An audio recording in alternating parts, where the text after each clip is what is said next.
حول ولا قوة إلا بالله العلي العظيم. حسبنا الله ونعم الوكيل، نعم المولى ونعم النصير. الحمد لله رب العالمين، الصلاة والسلام على سيدنا ونبينا وشفيع المذنبين الذي سمي في السماء بأحمد وفي الأرضين بأبي القاسم مصطفى محمد.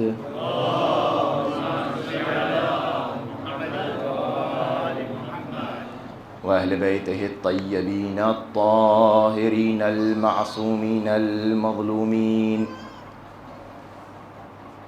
الذين أذهب الله عنهم الرجس وطهرهم تطهيرا.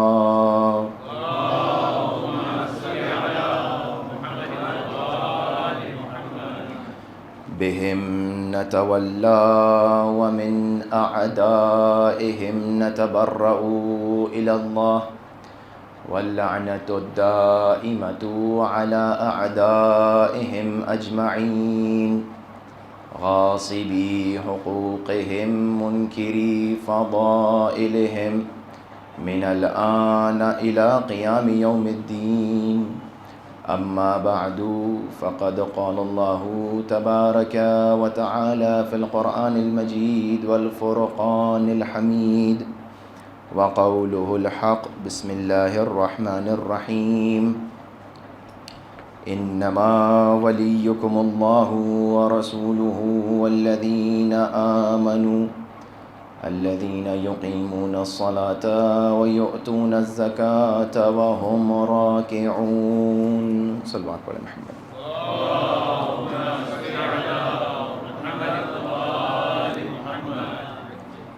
سورہ مبارکہ مائدہ کی یہ 55 نمبر آیہ کریمہ ہے کہ جس کے اندر ارشاد رب العزت یہ ہو رہا ہے کہ اللہ تمہارا ولی ہے، اس کا رسول تمہارا ولی ہے، اور وہ لوگ کہ جو حالت رکوع میں زکوٰۃ دیں وہ تمہارے ولی ہیں۔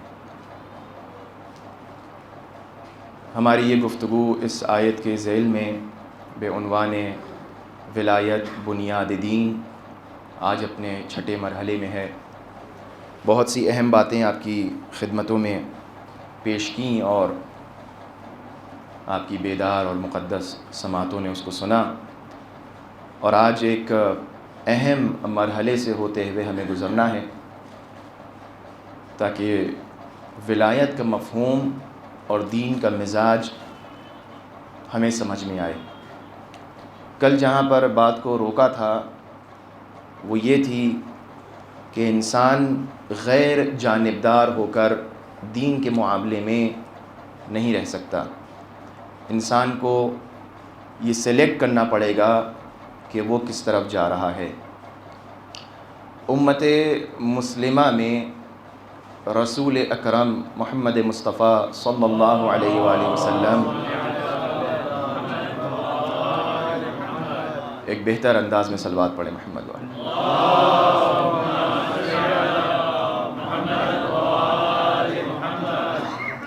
آپ کی آنکھ بند ہوتے ہی اسلام کو اور دین کو اور شریعت کو اپنے محور سے ہٹا دیا گیا، اور جو پیغام رسول اکرم دے کر گئے تھے اس پر عمل نہیں کیا گیا۔ جس چیز کو رسول اکرم نے اپنی پوری زندگی پہنچایا، ہر بہانے سے پہچنوایا، اسی چیز کو بھول گئے۔ اور رسول اکرم کے بعد پھر زمانہ آیا امیر المؤمنین کا، پھر وقت شہادت جناب زہرا بھی دیکھا گیا، امام حسن کا زمانہ آیا، اور پھر جب زمانہ سرکار سید الشہداء کا آیا تو زمانہ ایسا ہو چکا تھا کہ لوگوں کو نقلی اور جھوٹے دین کی عادت پڑ چکی تھی۔ لہٰذا امام حسین نے اپنے خون کو دے کر نبی کے دین کو بچایا، اور انسان کو یہ اختیار دیا ہے ہر زمانے میں پروردگار عالم نے کہ تم سلیکٹ کرو، تم چوز کرو.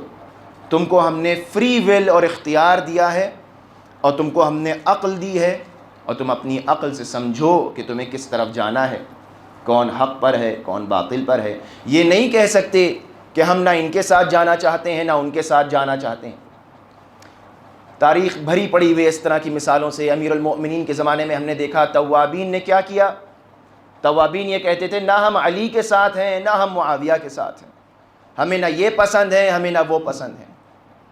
یہ کردار تاریخ میں ہمیں بہت سی مثالیں ایسی مل جائیں گی، بہت سے ایسے تاریخی مثالیں ہیں ہمارے سامنے. لیکن بہرحال آپ تاریخ کے اوپر نظر رکھتے ہیں، ہر زمانے میں یہ ہوا. امام حسین کے زمانے میں یہ زیادہ شدید تھا. آپ یہ دیکھیں یہ بے حسی کا عالم، کہ جب میں نے بارہا اس کو عرض کیا ہے کہ دین کے اندر ولایت کی کیا اہمیت ہے. آپ جب بہت دیر کہیں بیٹھ جائیں اور گھنٹے بھر بعد آپ کھڑے ہوں، تو اگر خون کا دوران پیر میں آپ کے رک جائے تو پیر تھوڑی دیر کے لیے سن پڑ جاتا ہے. ایسا ہی ہوتا ہے، پیر سن ہو جاتا ہے، پیر بے حس ہو جاتا ہے.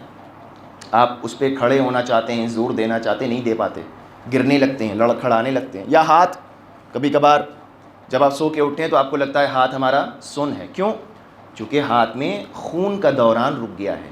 یہ خون کیا کرتا ہے بدن کے اندر؟ یہ بدن کے اعضاء کو چلاتا رہتا ہے، یہ بدن کے اعضاء کو حرکت میں رکھتا ہے، یہ بدن کے اعضاء کو کام کرنے لائق بناتا ہے. اسی طرح دین کی مثال ہے.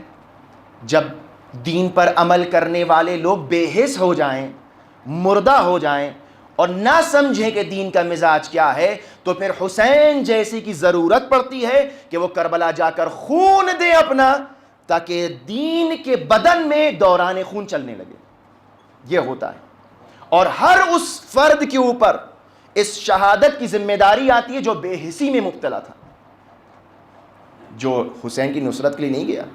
لہٰذا یہ دھیرے دھیرے ہوتا رہا، دین کا مزاج بدلتا رہا، بگڑتا رہا، یہاں تک کہ نوبت کربلا تک آ گئی. امام حسین نے بتا دیا کہ ہم تمہیں واضح طور پہ بتا کے جا رہے ہیں کہ حق کیا ہے اور باطل کیا ہے. کل میں نے ایک جملہ کہا تھا کہ جب امام آئیں گے تو لوگ کیا کہیں گے کہ یہ تو نیا دین ہے. حتیٰ ہمارے اور آپ کے پانچویں امام، امام محمد باقر علیہ الصلوۃ والسلام،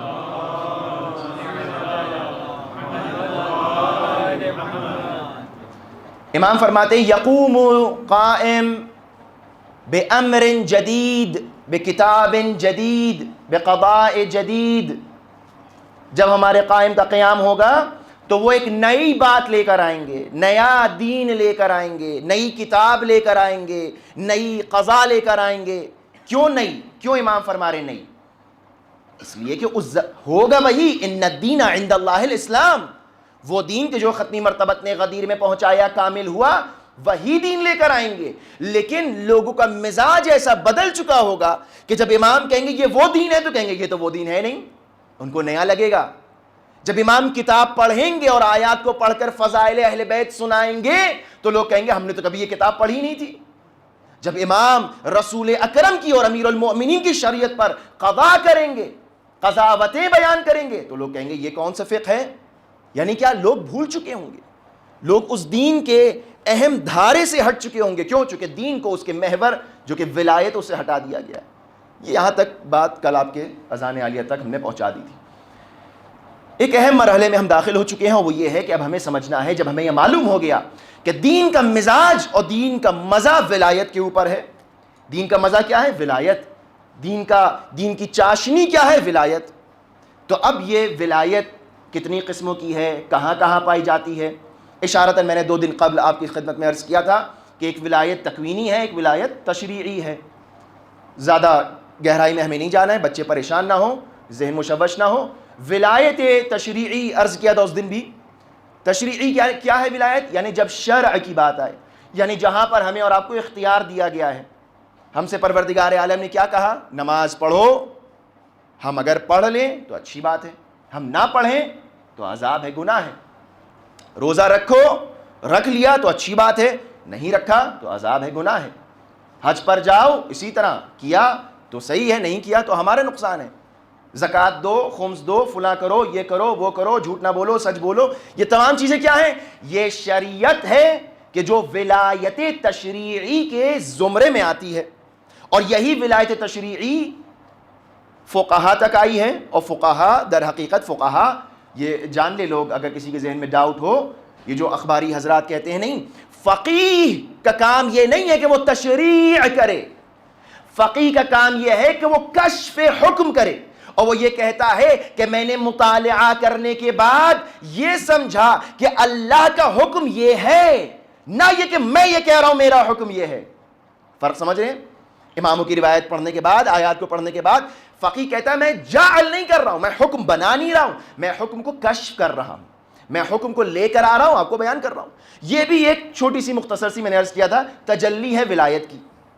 لہٰذا انسان مستقل اختیار کے اس میں اسٹیٹ میں ہے، چوز کرنے کے اسٹیٹ میں ہے، مستقل چوز کر سلیکٹ کرتا ہے اچھائی برائی، اچھا بولیں نہ بولیں، برا بولیں نہ بولیں، آگے بڑھیں نہ بڑھیں، پیچھے جائیں نہ جائیں، دیکھیں نہ دیکھیں، سنیں نہ سنیں. یہ ہر چیز کیا ہے؟ اختیار.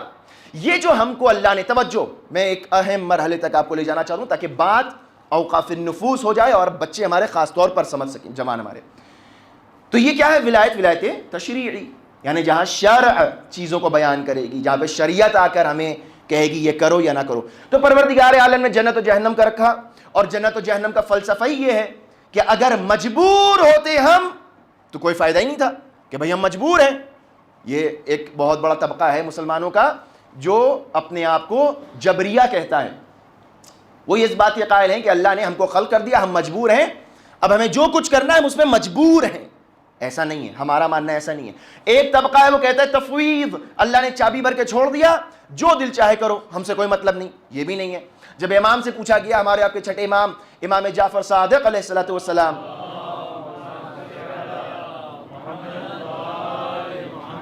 امام سے کسی نے پوچھا مولا یہ بتائیے جبر اور تفویض میں کیا فرق ہے؟ تو امام نے کہا کہ نہ جبر ہے نہ تفویض ہے، بل امر بین الامرین، ان دونوں کے درمیان ایک امر ہے. وہ کیا ہے؟ وہ ہے اختیار. تم کو اختیار دیا گیا ہے. کہا مولا سمجھائیے. مولا نے کہا کھڑے ہو. کھڑا ہوا. مولا نے کہا ایک پیر اپنا ہوا میں اٹھا لو، موڑ لو. اس نے ایک پیر اپنا ہوا میں اٹھا لیا. مولا نے فرمایا کہ اب دوسرا پیر بھی اٹھاؤ بغیر اس پیر کو نیچے رکھے ہوئے. توجہ، بغیر اس پیر کو نیچے رکھے ہوئے دوسرا پیر بھی اٹھاؤ. کہا مولا یہ تو نہیں ہو سکتا، یہ ہم کیسے اٹھائیں؟ کہا بس جس مقدار میں تمہیں یہ اختیار تھا کہ ایک پیر اٹھا لو، اور جس مقدار میں یہ نہیں کر سکتے کہ یہ بھی اٹھا لو، بس یہ اختیار ہے اور یہ جبر ہے. یعنی اس درمیان تم زندگی بسر کر رہے ہو، نہ پوری طرح مجبور ہو نہ پوری طرح اختیار ہے. انسان کو چوائس دی گئی ہے، انسان کو اختیار دیا گیا ہے. یہ ہے ولایت تشریعی. اب ولایت تکوینی کیا ہے؟ یہ اہم ہے کہ جو ہمارا موضوع ہے. ولایت تکوینی یعنی کون یعنی وہ ایگزسٹینشیل گارڈینشپ جسے کہا جائے، تکوین کے اوپر، کون و مکان، خلقت کے اوپر اختیار ہونا، کہ جس کا اصل، البتہ دونوں ولایتوں کا، ولایت تشریعی ہو یا تکوینی ہو، دونوں کا منشا اور مبدا ذات باری الہ ہے، پروردگار عالم ہے، اور وہاں سے یہ چلتی ہے ولایت. اب یہ ولایت تکوینی یعنی اللہ نے کچھ اپنے خاص لوگوں کو اپنی اس ولایت اور اس کائنات پر جو اختیار ہے وہ عطا کیا ہے. اپنا اختیار، اپنی مرضی سے اللہ نے کچھ کو انتخاب کیا اور کہا یہ تمہارا اختیار ہے، تم کو اختیار ہے، جس طرح چاہے تصرف کرو. اللہ کر سکتا ہے. پروردگار عالم کون ہے؟ جب یہ کہا گیا، جب قیامت کے دن صدا گونجے گی لمن الملک اليوم، آج ملک کس کا ہے؟ آج جب انسان وہاں جائے گا تب حقائق روشن ہوں گے، تب پتہ چلے گا حقیقی ملکیت اور مالکیت کس کی ہے. اللہ کی آواز آئے گی لمن الملک اليوم، آج کس کی حکومت ہے، آج کس کی قدرت ہے، آج کس کی طاقت ہے. پھر آواز آئے گی للہ الواحد القہار، آج اللہ واحد قہار کی حکومت ہے. اللہ کی حکومت ہے، اللہ کی ہر جگہ حکومت ہے، حقیقت وہاں روشن ہوگی. پروردگار عالم سورہ زمر میں ارشاد فرما رہا ہے، سورہ آل عمران میں کیا ارشاد ہوا؟ اے میرے حبیب قل اللہم مالک الملک تؤتی الملک من تشاء وتنزع الملک ممن تشاء. تعز من تشاء وتذل من تشاء بيده الخير وهو على كل شيء قدیر. سورہ آل عمران. پروردگار کیا کہہ رہا ہے؟ ملک اللہ کا ہے، ملکوت اللہ کا ہے، کائنات اللہ کی ہے، اختیار اللہ کا ہے، ولایت اللہ کی ہے. اب چونکہ اللہ علی کل شیء قدیر ہے، خاص توجہ کریں بچے، چونکہ اللہ علی کل شیء قدیر ہے، وہ حکیم ہے، وہ دانا ہے، وہ قدرت رکھتا ہے، لہٰذا وہ اپنی حکمت اور قدرت سے جس کو چاہے یہ اختیار عطا کرے کہ میرے ساتھ ساتھ، البتہ شریک نہیں ہوا، یہ کوئی بھی جس کو اللہ یہ اختیار دے وہ شریک خدا نہیں ہے، یہ ذہن میں تصور نہ آئے. ایسا نہیں ہے کہ وہ عرض میں ہو کسی پروردگار عالم کی مشیت، نہیں، طول میں ہے، اوورلیپ کرتی ہیں دونوں یہ ولایتیں. پروردگار عالم نے اپنے خاص بندوں کو یہ ولایت عطا کی ہے کہ تم بھی تصرف کرو کائنات میں، تم بھی آؤ دکھاؤ اپنے جلوے، تم بھی آؤ ہماری صفات کو اپنے ذریعے دکھاؤ. لہٰذا پروردگار عالم نے کیا کہا؟ قل اللہم مالک الملک، اللہ مالک ملک ہے، تؤتی الملک من تشاء، جس کو چاہے اللہ ملک دے دے، وتنزع الملک ممن تشاء، اور جس سے چاہے یہ قدرت لے لے. یہ کس کا وعدہ ہے؟ للہ الواحد القہار کا اعلان ہے. یعنی اللہ جس کو چاہے قدرت دے اور جس سے چاہے ملک لے لے. اب جس کو اللہ نے ملک دے دیا، کائنات کی کوئی طاقت اس سے ملک چھین نہیں سکتی، اور جس سے اللہ نے ملک لے لیا، کائنات کی کوئی طاقت اس کو ملک دے نہیں سکتی. پروردگار عالم نے کس کو دیا؟ کس کو اختیار دیا؟ اہل بیت علیہ الصلوۃ والسلام کو اختیار دیا ہے.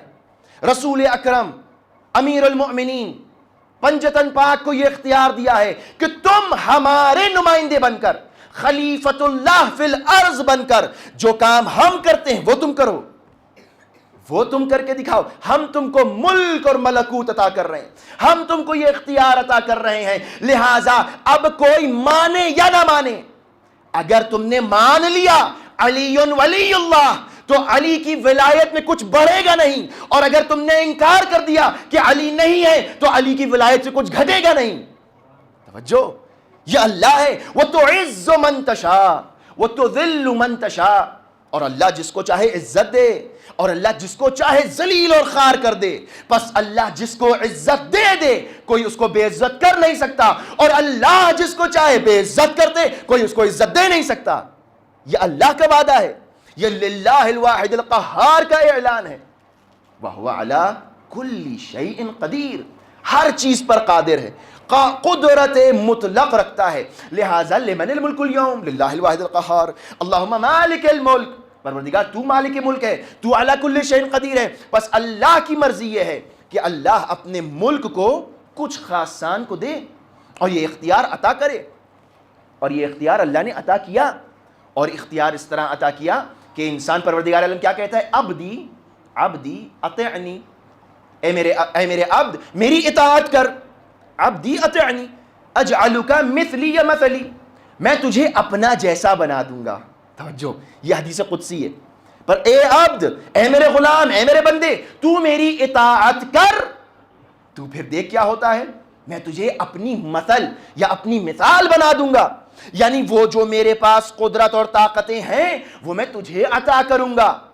ان اقول کن فیکون تقول کن فیکون، جب میں کہتا ہوں ہو جا تو ہو جاتا ہے، جب تو کہے گا ہو جا تو ہو جائے گا. یہ کون ہے؟ یہ وہ بندہ ہے کہ جو اللہ کی اطاعت میں زندگی بسر کر رہا ہے. اب اگر کائنات میں انسان دیکھے کہ کچھ ایسے ہیں کہ جس نے چاند کے 2 ٹکڑے کر دیے، ڈوبتے ہوئے سورج کو پلٹا دیا، مردے کو ٹھوکر ماری زندہ ہو گیا، سنگریزے ہاتھ پہ اٹھائے بولنے لگے، شجر سے کہا آ جاؤ تو آ گیا، کہا چلے جاؤ تو چلا گیا. یہ اختیار کس نے دیا؟ اللہ اکبر. یہ اختیار للہ الواحد القہار نے دیا ہے. اسے کہتے ہیں ولایت تکوینی، اسے کہتے ہیں اختیار ملک، اسے کہتے ہیں حکم دینا، اسے کہتے ہیں ولایت کا نفاذ کرنا. یہ اللہ نے اختیار دیا ہے. اب آپ یہ کہیں گے بھئی یہ کیسے ہو گیا، کہاں سے ہو گیا؟ بچے خاص طور پر توجہ کریں. اب یہاں پر علماء پھیرا کر 3 قسمیں کرتے ہیں. کہتے ہیں یہی جو ولایت ہے اس کی 3 کیٹیگریز ہیں. ایک ولایت عام ہے، ایک ولایت خاص ہے، اور ایک ولایت خاص الخاص یا اخص ہے. ولایت عام یعنی کیا؟ یعنی سب کے پاس وہ قدرت و وہ طاقت و ولایت ہے. ولایت عام ہر ایک کے پاس ہے، جو بھی انسان ہے سب کے پاس ہے. اب یہ مثال دوں گا، پریشان نہ ہوئیے گا. ولایت خاص کیا ہے؟ ولایت خاص ان لوگوں کے لیے ہے کہ جو خاص اللہ کے بندے ہیں ان کے لیے ہے. اور ولایت خاص الخاص یا ولایت الاخص کس کی ہے؟ وہ ائمہ اطہار کی ہے، وہ انبیاء اولیاء کی. ولایت عام یعنی کیا؟ مولانا کیا عام لوگوں کے پاس بھی ولایت ہے؟ ہاں ہے، ولایت ہے. اللہ نے اپنے اس مظہر کو اور اس قدرت کو کن فیکون، انما امرہ اذا اراد شیئا ان یقول لہ کن فیکون. اللہ کا امر کیا ہے کہ اللہ جب ارادہ کرتا ہے کسی چیز کا اور یہ چاہتا ہے ہو جائے تو وہ ہو جاتی ہے. ہاں وہ ہو جاتی ہے. کیا یہ ولایت ہے؟ اللہ چاہ رہا ہے ہو رہا ہے، اللہ چاہ رہا ہے ہو رہا ہے. اب میں مثال دے رہا ہوں آپ کو. ہم سب کے اندر بھی یہ ولایت کا ایک چھوٹی سی جھلک ہے. ایک چھوٹی چھوٹی جھلکیاں دیکھ کر ہم اصل ولایت تک جائیں گے. چھوٹی سی جھلک ہے. میں چاہتا ہوں میرا ہاتھ اٹھے، اٹھ گیا. میں چاہتا ہوں یہ ہاتھ گر جائے، یہ اٹھ جائے، اٹھ گیا. میں چاہ رہا ہوں میرے قدم بڑھیں، بڑھ جائیں گے. ہم چاہتے ہیں ہم بولیں، زبان حرکت کرے، حرکت کرتی ہے، بولتے ہیں. یعنی جیسے جیسے ہم چاہ رہے ہیں چیزیں ہو رہی ہیں. یہ کیا ہو رہا ہے؟ یہ تجلی ہے کن فیکون کی. میں چاہ رہا ہوں ہو جائے، ہو جاتی ہے. یعنی اللہ نے یہ سمجھایا ہے چھوٹی سی ایک مثال رکھ کر. دیکھیں توجہ کریے ان احادیث کے اوپر. من عرف نفسہ فقد عرف ربہ. اگر اپنے اوپر غور کر لو، تھوڑا سا اپنے اوپر غور کر لو تو تم کو تمہارا رب سمجھ میں آ جائے. رب کیا ہے؟ کیا ہے قدرت اس کی؟ ہم چاہتے ہیں اٹھائیں ہاتھ، اٹھ گیا. گرائیں ہاتھ، گر گیا. یہ اٹھائیں، اٹھ گیا. یہ گرائیں، گر گیا. یہ کیا ہو رہا ہے؟ یہ وہی مثال ہے تجلی کن فیکون کی. یہ ارادہ اللہ نے ہم کو دیا، لیکن ہمارا ارادہ لامحدود نہیں ہے، محدود ہے. قدرت محدود ہے. صرف ہم اپنے بدن کے اوپر یہ تصرف کر سکتے ہیں. ہم آپ کے اوپر تصرف نہیں کر سکتے کہ میں ارادہ کروں آپ کا ہاتھ بلند ہو جائے، میں ارادہ کروں آپ کھڑے ہو جائیں، میں ارادہ کروں آپ بول. نہیں، یہ ابھی مجھے اختیار نہیں ہے. مجھے اختیار جو دیا ہے وہ اپنے بدن کے اوپر دیا ہے کہ میں جو چاہوں کروں. تھوڑا سا اور قدرت کو میں سمجھاؤں آپ کو. توجہ کریے گا. اگر ہم آپ سے کہیں، تھوڑی دیکھ لی، بہت ملموس مثال ہے، توجہ خاص طور پہ تاکہ یہ معنی آپ لوگوں کے ذہن سے کبھی نہ نکلے. ذرا سا تھوڑی دیر آنکھیں بند کر کے تصور کریے کہ ایک شہر ہے. بنائیے اپنے تصورات میں ایک شہر بنائیے. ایک شہر بنایا آپ نے، اس میں سڑکیں بنائیے، بنا لی. اب اس میں گاڑیاں چلائیے، چلا دیں. اب اس میں پیڑ لگائیے، لگا دیے. اب اس کے اندر لوگوں کو بسائیے، بسا دیا. اس کے اندر اب گھر بنائیے، بنائے. اس کے اندر اب ہوٹل بنائیے، اس کے اندر عمارتیں بنائیے، اسپتال بنائیے، اسکول بنائیے. بنا رہے ہیں سب. آپ کس چیز سے بنا رہے ہیں؟ کوئی چیز درکار ہوئی، کوئی چیز آپ نے لی. اللہ کیا ہے؟ اللہ بدیع السماوات والارض ہے. بغیر کسی شے کے چیزوں کو خلق کرتا ہے. آپ نے کوئی چیز لی، اس سے خلق کیا اپنے ذہن میں تصور. البتہ مثال کے لیے ہے، البتہ انسان کے اندر ایک تصورات اولیہ ہے جس کی بنا پر آپ مدد لے کر یہ سب خلق کر رہے ہیں. میں نے آپ سے کہا یہ بنائیے، وہ بنائیے. آپ بناتے گئے. یہ کیا ہو رہا ہے؟ کن فیکون، کن فیکون، کن فیکون. یہ کیا ہے؟ اللہ مثال دے رہا ہے. اللہ سمجھا رہا ہے کہ ہم نے تم کو تمہارے تصورات میں یہ قدرت دی ہے کہ تم جہان کو خلق کرو، لوگوں کو خلق کرو، چیزیں بناؤ. ابھی میں آپ سے ایک دم سے کہوں گا سب مٹا دیجئے، آپ نے سب مٹا دیا. میں کہوں گا پھر خلق کریے، آپ پھر خلق کر دیں گے. میں کہوں گا آپ نئی نسل لے کر آئیے، آپ نئی نسل لے کر آئیں گے. میں کہوں گا ان پہ عذاب کر دیا، آپ عذاب کر دیں گے. ہر چیز آپ اپنے تصورات میں کر سکتے ہیں. یہ کیا ہے؟ یہ تجلی ہے. چھوٹی سی جھلک ہے، ایک چھوٹی سی جھلک ہے اللہ کی قدرت کی کہ جو اللہ نے ہمارے اور آپ کے اندر اس ولایت کی جھلک کو رکھا ہے. یعنی ہم نے تم کو اتنا اختیار دیا ہے کہ تم اس بالقوہ کو بالفعل بناؤ. یہ جو ابھی تمہارے پاس قدرت ہے اس کو بالفعل بنا سکتے ہو. ہم نے تم کو ابھی اختیار دیا ہے کہ تم اپنے تصورات میں کائنات بناؤ، خلق کرو، مٹاؤ، بناؤ، پھر مٹاؤ، پھر بناؤ، جو دل چاہے کرو. یہ کیا ہے؟ یہ اللہ ہم کو سمجھا رہا ہے کہ جب میں کچھ کرنا چاہتا ہوں تو میرے لیے بھی اتنا ہی آسان ہوتا ہے کہ کن فیکون. ارادہ کیا، ہو گیا. پروردگار عالم نے کچھ کو یہ اختیار دیا ہے. تمہارے پاس جو تمہارے ذہنوں میں اختیار ہے وہی کچھ لوگوں کے پاس پوری کائنات کا اختیار ہے. اللہ اکبر. پوری کائنات کا اختیار ہے. وہ جب چاہے سورج نکلے، جب چاہے نہ نکلے، جب چاہے چاند کے 2 ٹکڑے کر دیں، جب چاہے نہ کریں، جب چاہے زندہ کر دیں، جب چاہے مار دیں. یہ اختیار اللہ نے عطا کیا ہے. آپ نے اپنے تصورات میں لوگوں کو بنایا، مار دیا، پھر جگایا، سب کچھ کیا. اللہ نے کچھ لوگوں کو اختیار دیا ہے کہ وہ اس طرح کائنات میں تصرف کریں، اپنی قدرت کو دکھائیں. اب آئیے توجہ کریے، خاص تو میرے ساتھ چلتے رہیے گا. جب ہم آپ سے یہ کہہ رہے تھے، اچھا میں ایک صلوات پڑھی محمد والے محمد پر.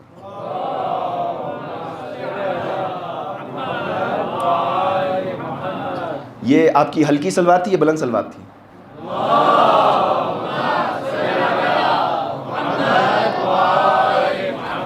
دیکھیں ساتھ چلیے گا تو آسانی ہوگی، اور مجھے اطمینان ہے کہ آپ سمجھ رہے ہیں میری باتوں کو انشاءاللہ.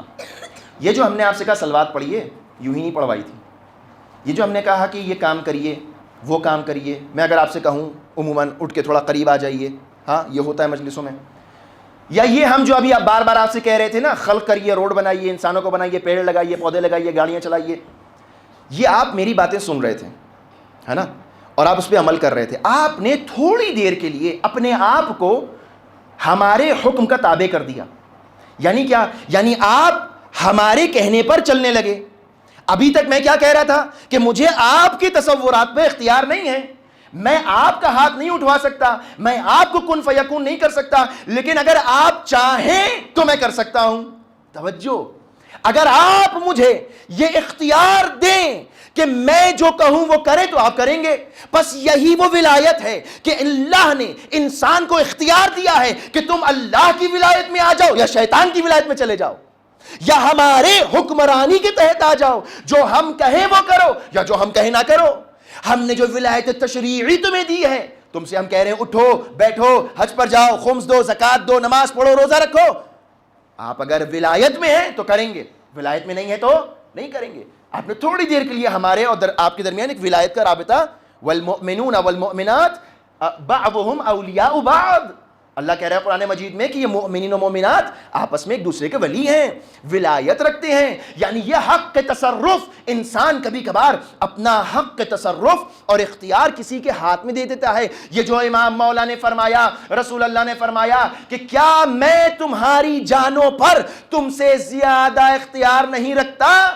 الست اولی بکم من انفسکم، کیا میں تمہاری جانوں پر تم زیادہ اختیار نہیں رکھتا؟ سب نے کہا قالوا بلا، ہاں ہاں یا رسول اللہ، آپ جو کہیں ہم وہ مانیں گے.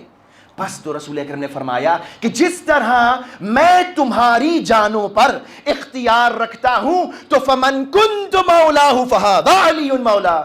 یعنی جس طرح تم نے مجھے اپنی ولایت میں دے رکھا ہے، جس طرح تم میری ولایت میں آ گئے ہو، جس طرح تم میرے احکامات کو مانتے ہو، میں کہوں تو کرو، نہ کہوں تو نہ کرو، اسی طرح سے علی کو مانو. اللہ، یہ معنی ولایت ہے. یہ نہیں کہ ان سے محبت کر لو، ان کو دوست رکھ لو، ان سے لڑائی نہ کرو، نہیں. یہ معنی ہے کہ تم ان کی ولایت میں آ جاؤ. یہ کہیں بیٹھو تو بیٹھو، یہ کہیں اٹھو تو اٹھ جاؤ، یہ کہیں یہ کرو تو وہ یہی کرو، ان کے فرمان پہ چلو. یہ ہے ولایت. لیکن تمہیں اختیار ہے. رسول اکرم مجبور کر سکتے تھے، اللہ مجبور کر سکتا تھا، لیکن پروردگار عالم نے انسان کو اختیار دیا ہے کہ تمہیں اختیار ہے، تم چاہو کرو، نہ چاہو نہ کرو. لہٰذا انسان مستقل اس فری ول کا اختیار کرتے ہوئے آگے بڑھ رہا ہے.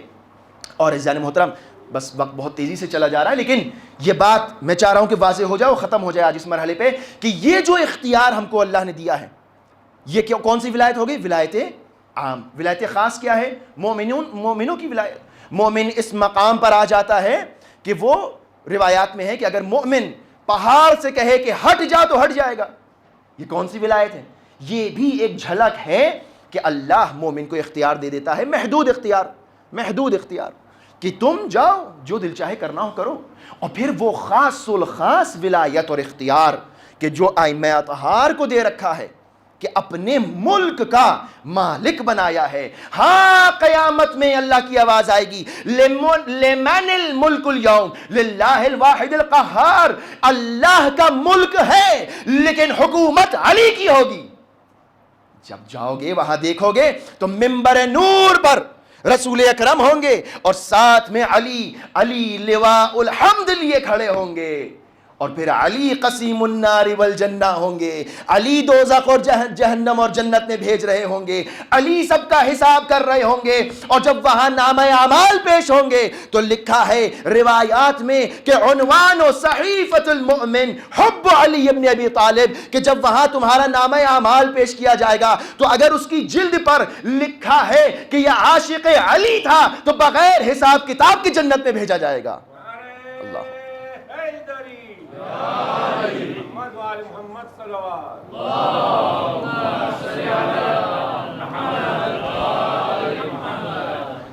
یہ ہے معاملہ ولایت کا کہ ولایت کو اختیار کرو۔ یہ نہیں ہو سکتا کہ ہم کسی کی ولایت میں نہیں جانا چاہتے، نہیں، وہ جو یہ سمجھتا ہے کہ ہم ولایت میں نہیں ہیں وہ بھی ولایت تکوینی میں ہے، اختیار صرف ولایت تشریعی میں دیا ہے، لیکن ولایت تکوینی سے کسی کو فرار نہیں ہے۔ تم مانو علی کو مولا یا نہ مانو، علی تمہارے مولا ہیں، علی سب کے مولا ہیں، علی ہر صحابی کے مولا ہیں، علی ہر خلیفہ کے مولا ہیں، علی سب کے مولا ہیں، مانو یا نہ مانو یہ تمہاری مرضی ہے، اللہ نے اختیار دے رکھا ہے۔ لہٰذا یہ جو ہمیں ولایت کا سبق دیا جا رہا ہے، اور یہ جو بعض اوقات جسے کہا جائے خراب اور مکسڈ دین دیا جاتا ہے، اس سے ہمیں بچنا ہے۔ یہ فیبریکیٹڈ دین اور یہ اصلی دین، دونوں ورژن ہمارے سامنے ہیں۔ انسان کو اختیار ہے، انسان حساب کرے، انسان کو عقل دی ہے۔ امام عالی مقام امام حسین علیہ السلام کربلا اسی لیے گئے کہ آپ کو معلوم ہے کہ اب وہ ورژن دیا جا رہا ہے دین کا کہ جو امت مسلمہ کا ورژن سن ہو گیا ہے، بے حس ہو گیا ہے، اس میں کوئی جان نہیں بچی۔ کیوں؟ چونکہ روح دین جو ولایت ہے وہ اس میں نہیں پائی جاتی۔ امام نے اپنا خون دے کر دوبارہ روح پھونکی ہے دین کے بدن میں کہ آؤ دیکھو کربلا میں ہم دے رہے ہیں اپنا خون۔ اچھا کہا جاتا ہے حسین کیوں گئے، حسین کربلا کیوں گئے؟ سوال یہ نہیں ہے کہ حسین کربلا کیوں گئے، سوال یہ ہے کہ حسین نہ جاتے تو کون جاتا، حسین نہ جاتے تو کون جاتا؟ جس کے گھر میں اس اسلام کا شجر لگا ہے اس کو زیادہ درد ہوگا، اس کو زیادہ پتا ہے، یا وہ کہ جو شراب کے نشے میں دھت صرف اپنے آپ کو خلیفہ کہلانا پسند کرتا ہے، وہ جائے گا دین بچانے؟ نہ، حسین جائیں گے، یہ خاندان جائے گا، اس خاندان کے بچے جائیں گے، اس خاندان کی خواتین جائیں گی، بچے بھی قربانیاں دیں گے، خواتین بھی ایثار کریں گی۔ کس طریقے سے؟ کہ سب گود کے پالے شہید ہوں گے، اور عورتیں اپنی چادریں دے دیں گی اسلام کے لیے، حسین اپنا سر کٹا دیں گے اسلام کے لیے۔ یہ عزیزوں دن بہت تیزی سے گزر رہے ہیں، اور 5 محرم بھی ختم ہو گئی۔ کتنی رونق ہے ہمارے اور آپ کے گھروں میں اور امام باڑوں میں اور عزاخانوں میں حسین کی صدقے میں۔ کرم ہے، جانے قربان جائے امام حسین پر کہ جنہوں نے ہماری رونق کے لیے اپنے گھر کی رونق کو قربان کر دیا۔ اللہ اکبر۔ حسین کی رونق کیا ہے؟ اکبر ہیں، اصغر ہیں، سکینہ ہیں، قاسم، اون و محمد، ہاں یہ سب رونق ہیں۔ 2 بھائی کوفے میں شہید ہوئے تھے اس خاندان کے، مسلم ابن عقیل کے دونوں فرزند، اور 2 بھائی شہزادی زینب کے بچے کہ جو کربلا میں شہید ہوئے۔ یہ دونوں وہ کلیاں تھیں خاندان رسالت کے گھر کی اور چمن کی کہ جو پھول نہ بن سکیں۔ اللہ اکبر، کیا عجیب مرحلہ ہے۔ ہاں آج ان 2 شہزادوں کا ذکر ہے کہ جس کی ماں نے، مشہور یہی ہے پورے مقاتل میں، کہ جس کی ماں نے ان پر گریہ نہیں کیا۔ آج آپ کو گریہ کرنا ہے۔ زینب کب گریہ کریں گی؟ زینب اس وقت گریہ کریں گی جب مدینے چلی جائیں گی، لیکن آج آپ کو جناب زینب کو پرسہ دینا ہے۔ آوازوں کو روک کے نہیں رونا ہے، آوازوں کو کھول کے رونا ہے۔ آج بی بی آئی ہیں اپنے لال کا پرسہ لینے، یہ سوچ کے روئیے گا، اجرکم اللہ، اجرکم اللہ۔ قیامت کے دن آ گئے، اصحاب کا ذکر ختم ہو گیا، اب ان کا ذکر شروع ہوا ہے کہ جو خاندان اہل بیت ہیں۔ اون و محمد، کون ہے اون و محمد؟ اون و محمد علی کے نواسے، جعفر طیار کے پوتے. اور یاد رہے کہ جتنی محبت زینب کو علی اکبر سے ہے اتنی ہی محبت حسین کو اون محمد سے ہے. کتنا چاہتے ہیں. ماموں بھانجے کا رشتہ کتنا اچھا لطیف رشتہ ہوتا ہے. تاریخ بتاتی ہے امام حسین کا کاروان مدینے سے چلا ہے. یہ بچے ساتھ میں آنا چاہتے ہیں. امام حسین نے کہا کہ آپ کے بابا جان جناب عبداللہ بزرگ ہیں, بوڑھے ہو چکے ہیں, بیمار ہیں, ان کو آپ کی ضرورت ہے, لہٰذا آپ ہمارے ساتھ نہ آئیے. بچے مدینے میں رک گئے. جب کاروان مکے سے کچھ منزل دور تھا تو امام نے اپنا کاروان رکوایا اور وجہ پوچھی گئی تو کہا کہ میں کسی کا منتظر ہوں. اور کچھ ہی دیر کے بعد دیکھا کہ عبداللہ آ رہے ہیں, جناب زینب کے شوہر آ رہے ہیں, اور خبر پھیل گئی کہ عبداللہ آ رہے ہیں. جناب زینب کے کانوں تک یہ صدا آئی کہ عبداللہ آ رہے ہیں. امام حسین کی بارگاہ میں آئے, کہا اے حسین آپ میرے امام ہیں لیکن آپ عمر میں مجھ سے چھوٹے ہیں, اگر مجھ سے بس چلتا میرا تو میں آپ کو کربلا نہ جانے دیتا, لیکن چونکہ آپ وقت کے امام ہیں اور آپ نے جو فیصلہ لیا ہے وہ یقیناً صحیح ہوگا, بس میں اتنا چاہتا ہوں کہ اب آخری وقت جاتے جاتے زینب سے شہزادی سے ایک دفعہ اور رخصت ہو لوں. کہا اے عبداللہ وہ آپ کی زوجہ ہیں, جائیے آپ رخصت ہوئیے. جناب زینب کے پاس آئے, محمل کے قریب آنا تھا کہ سلام کیا, السلام علیک یا بنت رسول اللہ, اے رسول کی بیٹی آپ پر سلام. جناب زینب نے سلام کا جواب دیا, وعلیک السلام ابن عمی, آپ کے اوپر بھی میرا سلام ہو. اس سے پہلے کہ عبداللہ کچھ کہیں جناب زینب نے رو کے کہا اے عبداللہ آپ میرے شوہر ہیں, آپ میرے ولی ہیں, آپ مجھے حکم دیں گے تو میں کربلا نہیں جاؤں گی, میں آپ کے ساتھ مدینے چلی جاؤں گی, لیکن اے عبداللہ یہ یاد رکھیے گا کہ زینب کو جب لے کر جائیے گا تو زینب حسین کے بغیر زندہ نہیں رہ سکے گی. کتنی محبت تھی, کتنی محبت تھی جناب زینب کو. اللہ اکبر.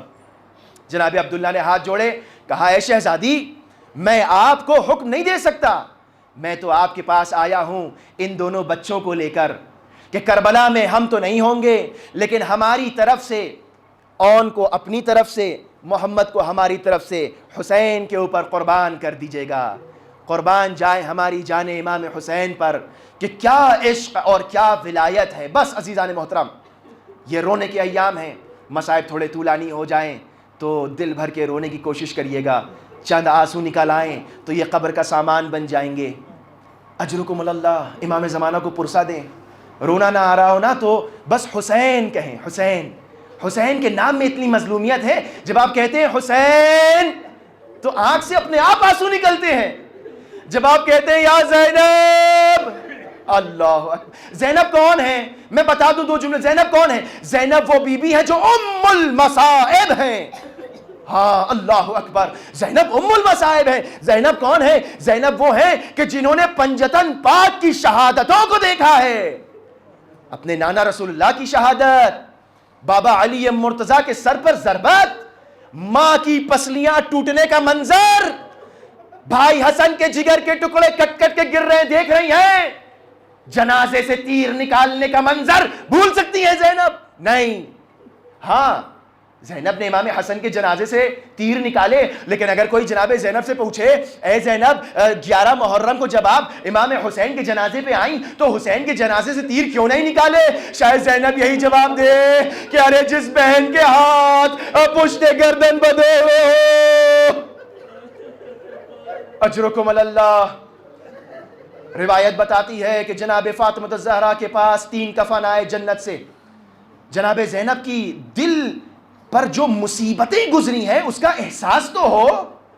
اس ماں کے دل سے پوچھیں کہ جو قربانیوں پہ قربانیاں دیتی جا رہی ہے, جو اپنے بچوں کو نہیں روتی ہے, جو صرف حسین کے بچوں پر گریہ کر رہی ہے, کون ہے زینب؟ زینب کو جناب زہرا نے بلایا, اے میرے شہزادی, اے میری بچی, جب میری شہادت ہو جائے تو یہ کفن لو, یہ کفن مجھے پہنا دینا. کیا گزری ہوگی جناب زینب کے اوپر؟ ماں اپنی شہادت کی خبر دے رہی ہیں، زینب یہ دوسرا کفن لو، یہ دوسرا کفن جب حسن کے جگر کے ٹکڑے دیکھ لینا تو یہ حسن کو کفن دے دینا۔ اور ایک جناب امیر کا کفن دیا کہ اے بیٹی جب اپنے بابا کے سر پر ضربت لگتی دیکھنا تو یہ کفن تمہارے بابا کا ہے۔ ایک مرتبہ جناب زینب نے پوچھا اے اماں میرے بھیا حسین کا کفن نہیں دیا؟ کہا میں نے اپنے بابا سے سنا ہے حسین بے گورو کفن کربلا میں مارا جائے گا، حسین کو کفن کی ضرورت نہیں ہوگی۔ اجرکم اللہ۔ کون ہے زینب؟ یہ کاروان پہنچا ہے کربلا اور اب شب عاشور ہے۔ یہ کون مائیں ہیں کہ ایک خیمے میں فروا قاسم کو لیے بیٹھی ہیں، تیار کر رہی ہیں۔ قاسم خبردار یاد رکھنا ایسا نہ ہو کہ تم زندہ رہ جاؤ اور اکبر پر کوئی آنچ آ جائے۔ اللہ اکبر۔ لیلا اکبر کو لیے بیٹھی ہیں، اے میرے جوان، اے میرے کڑیل جوان، ایسا نہ ہو تم سلامت رہ جاؤ اور آقا کے اوپر کوئی تیر و تلوار لگ جائے۔ رباب اپنے چھوٹے سے سپاہی کو لیے بیٹھی ہے، 6 مہینے کا بچہ ہے اصغر۔ تمہیں معلوم ہے نا تمہارے بابا تم کو کربلا کیوں لائے ہیں؟ زینب بھی تیار کر رہی ہیں محمد کو۔ اے میرے شیروں، اے میرے بہادروں، اے میرے بچوں، اے میرے نور کے نور نظر، تمہیں معلوم ہے تمہاری رگوں میں جعفر طیار کا خون ہے، نانا علی مرتضیٰ کی شجاعت ہے۔ کل ایسی جنگ کرنا کہ لوگوں کو یاد دلا دینا تمہارے دادا کون تھے، تمہارے نانا کون تھے۔ اے میرے بچوں مجھے معلوم ہے تم جوش شجاعت میں اپنی شجاعت کے جوہر دکھاتے دکھاتے اگر ترائی کے پاس پہنچ جانا تو پانی دیکھ کر اپنی پیاس پر صبر کرنا، پانی نہ پینا۔ یاد رکھنا خیموں میں اصغر و سکینہ پیاسی ہے۔ اجرکم اللہ، اجرکم اللہ۔ عزیزوں وہ وقت آیا کہ ان دونوں شہزادوں کو امام حسین نے اپنے ہاتھوں سے سجایا، امامے پہنائے، گھوڑوں پر سوار کیا۔ بس میں نے زحمت تمام کی، مقتل کے آخری جملے 2 یا 3 منٹ کی اور زحمت۔ عزیزوں امام حسین نے سوار کیا، سوار کرنے کے بعد یہ 3 دن کے بھوکے پیاسے دونوں شیر میدان کارزار میں اس طرح کودے ہیں اور اس طرح جا کر ایک بھائی نے میسرے کو کھدیڑا ہے اور ایک بھائی نے جا کر میمنے پر اور میسرے پر حملہ کیا ہے۔ دونوں بھائی اس طریقے سے جنگ کر رہے تھے کہ قلب لشکر پر ٹوٹ ٹوٹ کر حملہ کر رہے تھے۔ بعض مقاتل لکھتے ہیں کہ جوش شجاعت یہ تھی کہ بس پسر سعد کا خیمہ قریب تھا۔ ایک مرتبہ ایک ظالم نے آواز لگائی کہ ان دونوں شہزادوں کو اس طرح سے قابو میں نہیں کیا جا سکتا، ان دونوں کو آپس میں جدا کیا جائے۔ یہ بنی ہاشم کے جوان ہیں، یہ بنی ہاشم کے شیر ہیں، ان کو آپس میں جدا کیا جائے۔ دونوں بھائیوں کے درمیان جدائی ڈالی گئی، دونوں بھائی آپس میں جدا ہو گئے، ایک ایک دوسرے کو دیکھ نہیں پا رہا تھا۔ بس عزیزوں قیامت یہیں پر ہو گئی، سب نے مل کر حملہ کیا، چاروں طرف سے گھیر لیا۔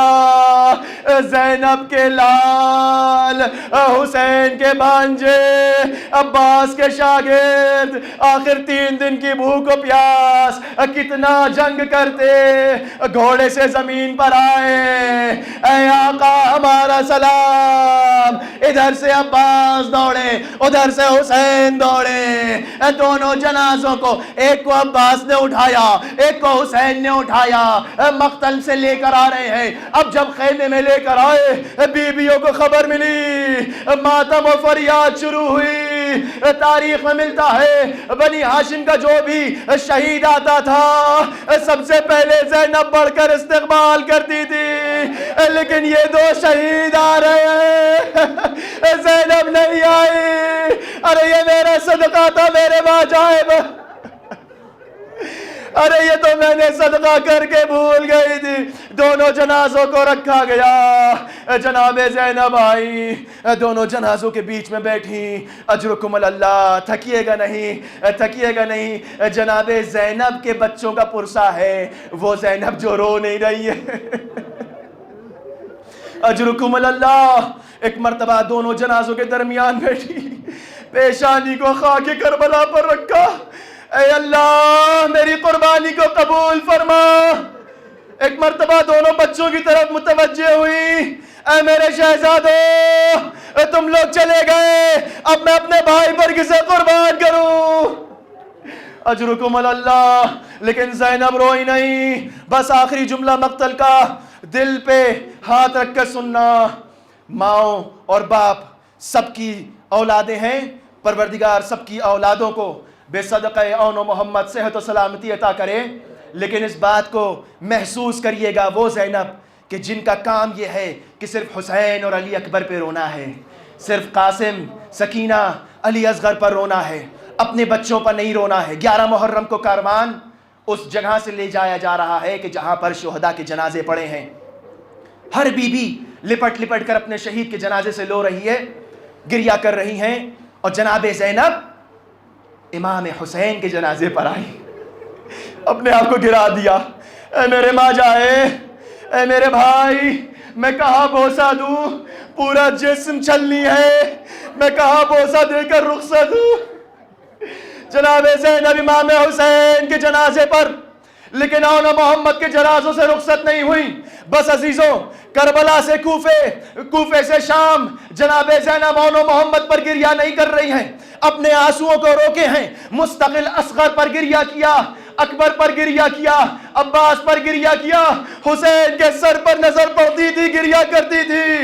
میدان میں جناب زینب نے اون محمد پر گریہ نہیں کیا، پورے راستے اون محمد پہ گریہ نہیں کیا۔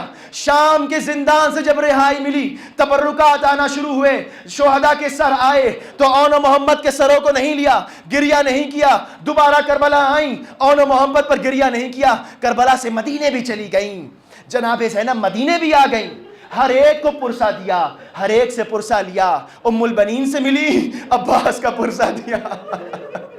ماں کی قبر پہ گئی ہے، اماں کربلا سے سوغات لائی ہوں، حسین کا تار تار خون بھرا کرتا رکھ دیا، اے اماں حسین کو مارا گیا۔ اون محمد پر گریہ نہیں کیا۔ نانا کے مزار پر گئی، اے نانا زینب آ گئی، اپنا گھر لٹا دیا، دین کو بچا لیا۔ بھیا کے مزار پر گئی ہے، بھیا حسین، حسین کو مار دیا گیا۔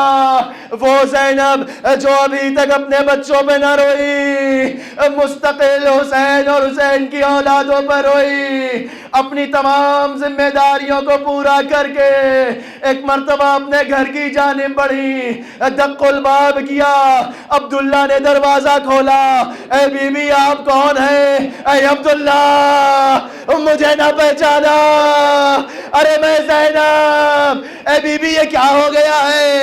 ہاتھ میں عصا، کمر خمیدہ، بال سفید۔ اے بی بی گھر میں آئیے، گھر میں داخل ہوئیے۔ لو عزیزوں غضب ہو گیا۔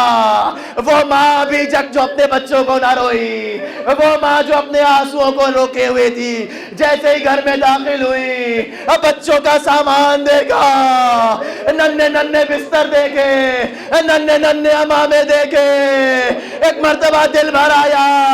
اے عبداللہ، اے میرے اون محمد، اے میرے بچوں تمہاری ماں شرمندہ، میں تم پر رو نہ سکی، واہ محمد۔